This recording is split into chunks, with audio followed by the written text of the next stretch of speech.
Hello everyone, welcome to my Siloti Search channel. Basically আজকে আমি তোমাদের দুইটা লেসন শিখাইম। প্রথম হইল কি হোয়াট আর দ্বিতীয় হইল গিয়া ওয়েন।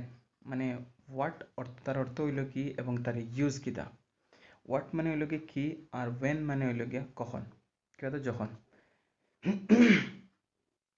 হোয়াট মানে কি, তার ইউজ হইল কি, যেমন what is your name, what is your father's name, তোমার হোয়াট ইজ ইয়োর নেম তোমার নাম কি, what is your father's name তোমার বাবার নাম কি, what is your mother's name তোমার মায়ের নাম কি, what is your brothers name তোমার ভাইয়ের নাম কি, what is your sisters name তোমার তোমার বোনের নাম কি। এখন হোয়াট লগে দিস দিস মানে হইল কি এইটি, আর দ্যাট মানে ওই লগে ওইটি। এখন দ্যাট আর দিস দুইটা ব্যবহার করি হোয়াটের লগে দেখায়। এখন হোয়াট মানে হইল কি আগে এর আগে কইছে কিটা হোয়াট মানে